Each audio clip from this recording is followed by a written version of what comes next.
Hey, how's it going? My name is Daniel, and this is Metal Sharpens Metal, and I am glad you're here, and I'm also glad that I am finally going to be getting War of Ages featured on the channel today.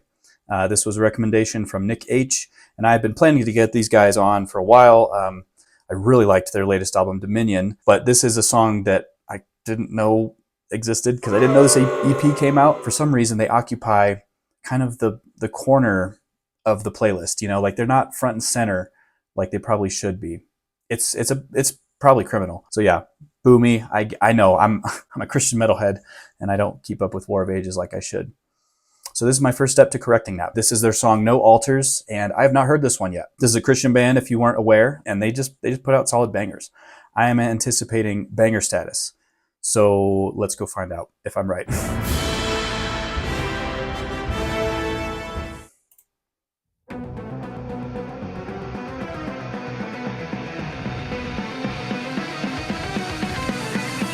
God will set fire to the altar. Pray to your gods while burning in your disbeliefs. What else do you want in Christian metalcore? Just tight, chuggy.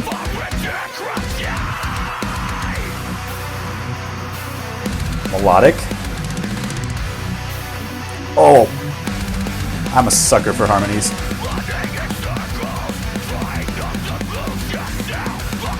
And double time beats. They're doing every step correctly.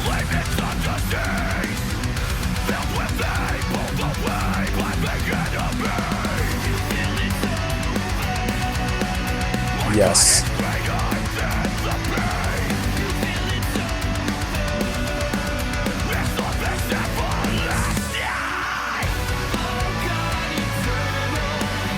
Ooh. That was a pre-chorus. Now we got the epic chorus.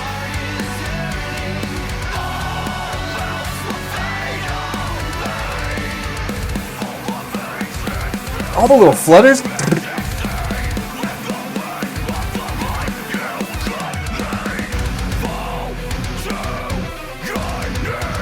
This is fast too.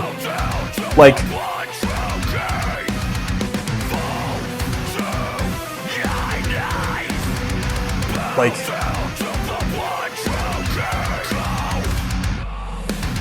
I bet this is like 205, 210. I'm playing the game again, or I guess the tempo. Oh. That was a... Hang on. I'm gonna go back. That was a sassy little lead line coming out of that breakdown. I like that. And the panning guitars. Oh, very zesty.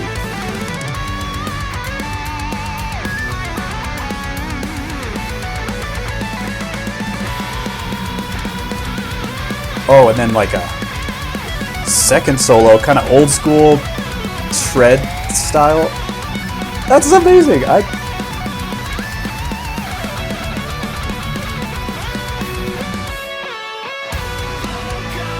These guys really don't miss. So consistent.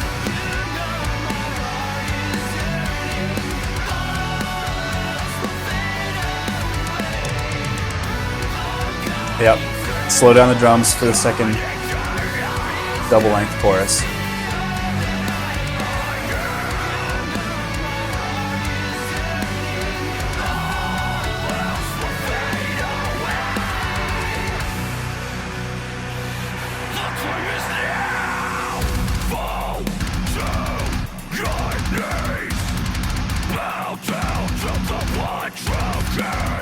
What?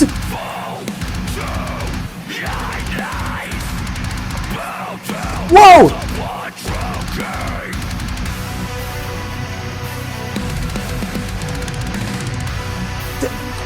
They're just doing so much stuff.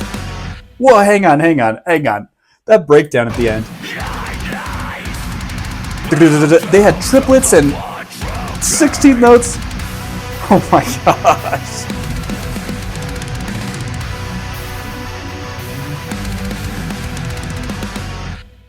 That was so good. Oh man,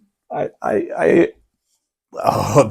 Calm down. No, you calm down. When I tell you I'm a sucker for all these moves, and then they do all the moves, what do you expect? What do you expect me to say? Except that was so good. That is such a good song. Thank you, Nick, for the recommendation. I was gonna pick one off Dominion, which again, amazing album.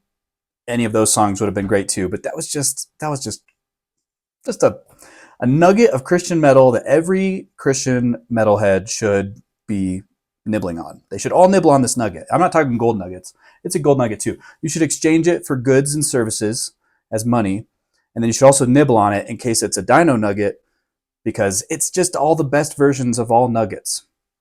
Too much. All right. But yeah, I love this. This band, like I said, so consistent. Every time I hear them, I'm like, oh yeah, why do I not listen to these guys every single day and bench 900 pounds? Because I feel like this band has to be one of the most forgotten bands in the scene and also the most loved. Well, okay, maybe not in the scene, at least for me. I forget about them too often and I love them so much. Like, do any of you kind of experience that too? It's like when Woody from Toy Story gets dropped behind the couch or something. You got shiny new Buzz over here, but Woody's still back there, and you didn't find him until you were accidentally cleaning one day, and then it's like, oh yeah, Woody's here. And they've been back there the whole time, like, yeah, we can do super fast solos. We can do like technical fast breakdowns and songs above 200 beats per minute. I gotta double check how much that was later. Reminder to myself. But yeah, we've been playing with all our Buzz Lightyears and As I Lay Dyings and Killswitch Engages the whole time. They're also kind of like the girl from all those 2000s movies. You know what I'm talking about. She's got her glasses on, her hair's a little unkempt. Damn, those make you look so ugly. I don't have my That's contacts. bad. Melanie, I can't even hear you. It's just noise coming out of an ugly scientist. Somebody gives her a makeover. She takes off her glasses, and then like, ooh, all the boys are like, yeah, and she's just like, yeah, no, like, and I'm basically describing Princess Diaries. I didn't want to have to say those words out loud, but there you go. I've got too many analogies. I promise I'll stop now. But yeah, super great band. Their vocalist is named Leroy Hamp. Dude is solid and consistent. He's got that type of scream that is very sustainable. It's one of those ones that doesn't sound like he's just like absolutely trying to put his lungs on the outside of his body. Some people do scream like that. Sometimes it sounds really cool, and then sometimes they give themselves laryngitis and they can't ever do it live. But no, he's got something that sounds very maintainable and sustainable. They've got all these references to like warriors on their album art and like different things like that. It seems like he is one of those warriors who just has a bunch of stamina out in the battlefield, slaying orcs, killing his thousands and his tens of thousands. Yeah, I appreciate his skills. My friend actually told me a funny story about these guys. He said that one time, a long time ago, they came through his city on tour. I forget how he knew the band originally, but he offered for them to come stay at his house that night after their show was done, and they accepted. But my friend's mom was pretty ticked off about that decision. She did not like the idea of a bunch of tatted up metalheads entering her domicile and staying with her for even 1 second. She was a bit miffed, you could say. She didn't ruin my friend's offer. She let them come over, and this was like super late, obviously after their show was done, when they finally showed up at the house and got to bed. So she didn't like meet them that night or anything like that. I guess the next day, one of the guys, it might have even been Leroy, he was finishing taking a shower, came out of the shower with like his basketball shorts on and no shirt. So all his tattoos are exposed, and he comes out of the bathroom and runs into my friend's mom in the hall. And he immediately gives her a big hug and goes, oh, Mrs. He's like, thanks so much for letting us stay. I really appreciate it. And she was like mortified, receiving this hug from a guy with a bunch of tattoos all over him. Not only that, that's a mark against him. And he does rawr stuff on stage, very loud things into the microphone. And I guess she realized after that hug that these guys are pretty nice. These guys are pretty genuine. So she warmed up to him after that. So maybe next time, if you want to prejudge someone for tattoos, don't, because you never know how nice they will be. But if they have gauges, then you can prejudge them. I don't make the rules. I don't make these rules. But again, you have every right to deride them. So the lyrics in this one seem pretty straightforward to me. We encounter people in our life who want to turn away from God, and they want to do things their own way. They think they'll find true freedom apart from Him, essentially. Hey, I get to have freedom and do what I want. No, actually, nope. No. You are falling for it. Come to the Lord. Bow down to the one true King. That's the final line here of the song. It's not just a cool call out. It's a good life recommendation. Yeah, it says, my God will set fire to the altar. That brings to mind the story of Elijah and the prophets of Baal. That was in 1 Kings 18, if you want to go look that up. He was mocking them and making fun of the fact that, like, your God isn't real. He's not going to set fire to your altar. My God will. And he doused his altar in water before God sent down a giant firebolt, just to prove, like, it's not like a weak little trick where I had like my Bic lighter and I got the dry brush underneath. It's like, no, God actually did that. Pray to your gods while burning in your disbeliefs. You think that you've been abandoned, all hope in the fight for integrity, like you're trying to, save face, it sounds like. You're also running in circles trying not to lose yourself. The cost is high for that life. If you want a life run by yourself, you've got a lot of maintenance to do. You've got a lot of upkeep to be worried about. And maybe you can defer that until later. And then there's going to be a time where you can't defer it, and it's not going to be great. The cost is high. And then I love this call at the end. Oh God, eternal, reach down. You see all that I am. I mean, this is the chorus, right? You know my heart is yearning. All else will fade away. Just a great call for our Savior to come help us and to realize that he is someone who is willing to bring those who are humble and who submit to him into his fold. He adopts us into his family whenever he saves. So yeah, he reaches down. He condescends. It's a great reminder of the truth. So yeah, I love these guys. I love that they preach it how it is, and that they've been going strong all these years. It seems like, the many years in the band and on the road has only strengthened their convictions. And I really appreciate that with all these bands that we have falling away from the faith that I've mentioned on the channel before.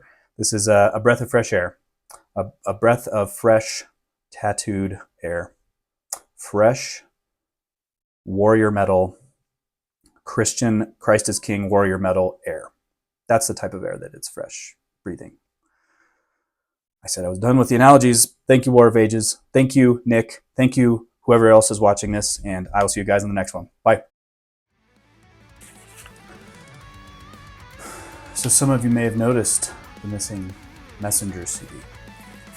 There's a very good reason for that. Oh boy, I'm so excited. I thought I owned the original version of this CD too. I know I had a t-shirt of it. It had the skull with the bullet teeth and the whole thing and like little paint splotches and stuff. It was very 2008. This new art is amazing. Would you just look at it? It's got the grenade. Boom! Blow up your Suburbia. Don't say that too loud. Yeah, I was just messing around, I promise. Good. Looks good.